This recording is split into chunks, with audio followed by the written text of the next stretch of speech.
Welcome back to Sports Today. As always, this is the video where we bring you all of the news that you might have missed out on whilst you were catching up on some all-important sleep. So, without any further ado, let's get straight to it. And there has been a lot of question marks recently about India-Pakistan matches due to the fact that they've ended up devolving into, let's say, jingoistic political soap operas more than actual cricket matches. And this is something that has now finally gotten the attention of the cricketing world as a whole. Something that, we saw on display a lot during the India-Pakistan matches during the Asia Cup has now raised questions over whether or not these many India-Pakistan games should be put on in ICC games. And the person asking these questions is Michael Atherton, the former England international, has said that, why is it that India-Pakistan matches are consistently scheduled from the ICC, and why is it that there is no clarity on what exactly the seeding system is or what exactly is the grouping system.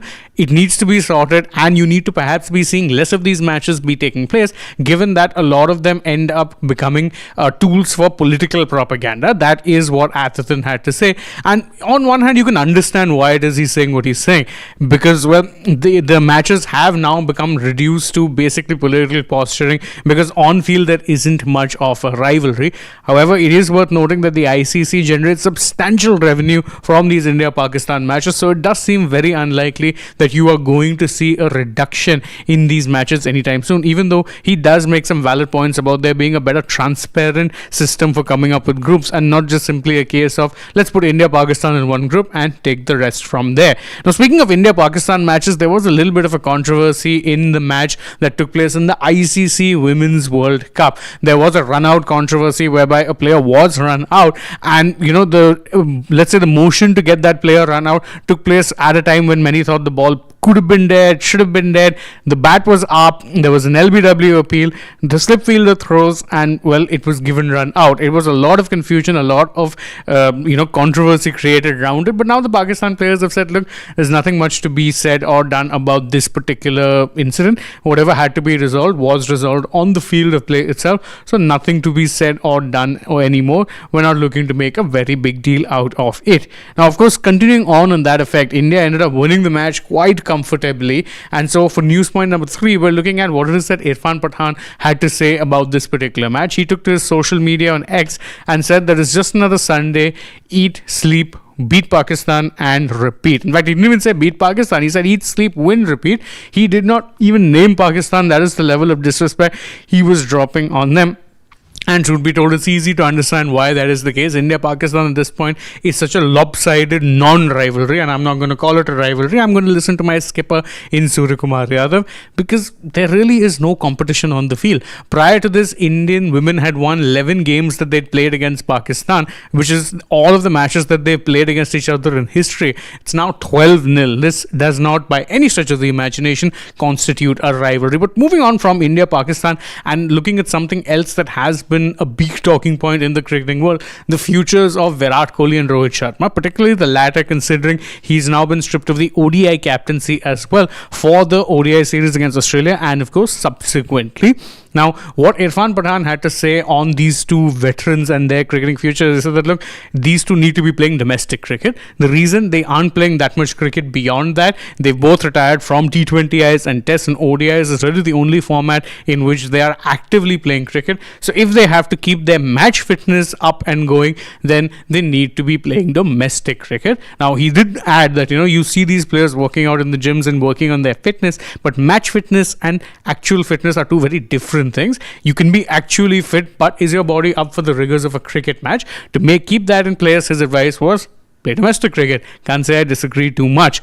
More cricketing news, and this time from our neighbours. Bangladesh ended up registering a clean sweep in the 3-match T20I series against Afghanistan. They beat Afghanistan 3-0, and this of course was a great result from them for two reasons. One, they would have needed some confidence, of course, after taking a bit of a beating during the Asia Cup, and more importantly, this is the first time ever in history that a Bangladesh team has beaten Afghanistan in 3 T20Is in a single ODI. Yes, they have been whitewashed before Afghanistan by Bangladesh. It happened in 2023 when Bangladesh registered a 2-0 series win, but that was a 2-match series. This is the first time it's ever happened that Bangladesh have beaten Afghanistan thrice in a series having at least 3 matches, if not more. So, big achievement for them, of course. Whether it translates to anything big internationally, well, that's something that remains to be seen, but can't take away from the fact that it was a good series victory for them regardless. Now, let's switch our focus from the world of cricket and into the world of football. There were some interesting football results yesterday, most notably that Manchester City beat Brentford 1-0 thanks to an Erling Haaland goal. Now, the recent times have seen City adopt a bit more pragmatic, counter-attacking kind of an approach, and this winner was a bit of a late winner. It came late on in the match against a Brentford side that have proven very, very tough to play against more often than not. So for Haaland to then get the winner for City, big result for them, keeps them in the hunt as far as the title is concerned, although they're still not in the top 2. So you can't say they're fully in the title hunt, but they're still there and thereabouts regardless. Another interesting result that came about, well, Everton ended up beating Crystal Palace 2-1 thanks to an injury time winner from on loan Manchester City playmaker Jack Grealish. Now it's a big win for Everton, not only because this was Grealish's first goal for them in his particular loan spell, but because it brings to an end a massive unbeaten streak that Crystal Palace had been on recently. It was stretching to about 19 games, which included big wins, by the way, against the likes of Liverpool on separate occasions. So it was a pretty good run that they were on. Unfortunately, it's come to an end, but what do they say about streaks? They're always meant to be broken, and it came in a match against an Everton side that were pretty good at home. Although, if you're thinking this result was a shock, wait till we get to the next one. Barcelona suffered a 4-1 loss at the hands of Sevilla. You heard that right. A 4-1 loss at the hands of Sevilla that included a goal from former Barcelona striker Alexis Sanchez and also included a penalty miss from current Barcelona striker Robert Lewandowski. The only goal that Barcelona scored came from on loan Manchester United forward Marcus Rashford, but it was a consolation and absolutely nothing else. This was a pretty massive win, I dare say, a thrashing that Barcelona suffered at the hands of Sevilla. A couple more news before we bring a wrap to this edition of the Morning Wrap. Jannik Sinner fans, close your ears and eyes. You might not want to hear this. He has been ruled out of the Shanghai Masters due to a leg injury. Now, it's coming just off the back of a tournament in China, which he actually ended up winning, which was his 24th tennis title. So that makes it all the more hard to stomach, really, when you're considering that he could have actually been a favorite to win the Shanghai Masters.